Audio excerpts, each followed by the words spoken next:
કાશ્મીર ફરવા ગયેલા રાજકોટના 17 પ્રવાસીઓ અટવાયા છે। પહલગામમાં આતંકી હુમલા બાદ પ્રવાસીઓ અટવાયા છે। કાશ્મીરમાં અટવાયેલા લોકોએ મદદ માટે ગુહાર લગાવી છે। રાજકોટ વહીવટીતંત્રએ કાશ્મીરના વહીવટીતંત્ર સાથે વાતચીત કરી હોવાની વિગતો સામે આવી છે। રાજકોટ જિલ્લા વહીવટીતંત્ર સતત પ્રવાસીઓના સંપર્કમાં છે। રાજકોટના 17 પ્રવાસી કાશ્મીરમાં સલામત હોવાની માહિતી સામે આવી છે। ફ્લાઇટની અનુકૂળતા અને સગવડતાના આધારે પ્રવાસીઓ પરત ફરશે। રાજકોટ વહીવટીતંત્રએ કાશ્મીરના વહીવટીતંત્ર સાથે વાતચીત કરી છે અને તમામ જે રાજકોટના લોકો કાશ્મીર પ્રવાસ ઉપર ગયા હતા તેઓ સુરક્ષિત હોવાની માહિતી છે।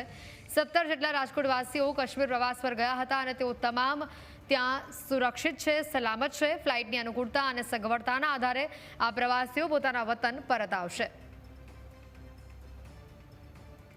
કાશ્મીર ફરવા ગયેલા રાજકોટના 17 પ્રવાસીઓ અટવાયા હોવાની માહિતી સામે આવી છે। પહલગામમાં આતંકી હુમલા બાદ પ્રવાસીઓ અટવાયા હતા। વધુ માહિતી મેળવીશું સંવાદદાતા ઋષિ જોડાઈ ચૂક્યા છે ફોન લાઈન ઉપર।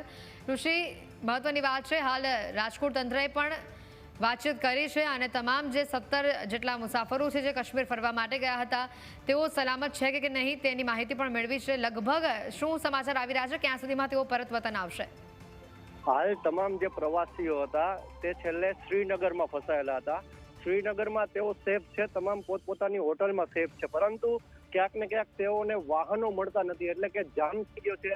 જે ભૂસ્ખલન થયું અને વાદળો ફાટ્યા ત્યારથી જે મુખ્ય માર્ગો બંધ છે, ત્યારબાદ જે માર્ગ છે તે એક જ માર્ગ આવવા જવા માટે છે, એટલે કે સમગ્ર દેશભરમાંથી જે પ્રવાસીઓ ત્યાં ફરવા ગયા હતા આતંકી હુમલા બાદ તમામ પ્રવાસીઓ ગભરાઈ ગયા અને પોતાના વતન તરફ પરત ફરી રહ્યા હતા। પરંતુ ક્યાંક ને ક્યાંક હાલ અત્યારે આર્મીએ પણ લોકોની જે વ્યવસ્થા છે તેને ધ્યાને રાખીને, તેની સુરક્ષાને ધ્યાને રાખીને હાલ જે જામ ક્લિયર થાય રોડ ઉપરનો ત્યાં સુધી તેઓને પોતાના જે રૂમમાં જ તેમને સેફ રાખવા માટે તેમને અપીલ કરી હતી।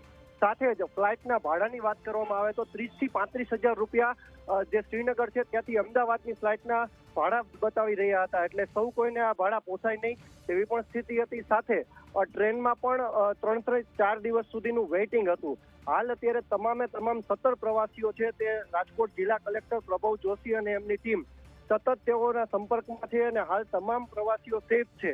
2 થી 3 દિવસમાં તમામ પ્રવાસીઓ રાજકોટ પહોંચી જશે તેવી માહિતી જિલ્લા કલેક્ટર તંત્રએ આપી હતી અને સાથે પ્રવાસીઓ પણ પોતાની અનુકૂળતાએ ધીમે ધીમે ગુજરાત તરફ આવી રહ્યા છે। જી, આભાર ઋષિ માહિતી બદલ।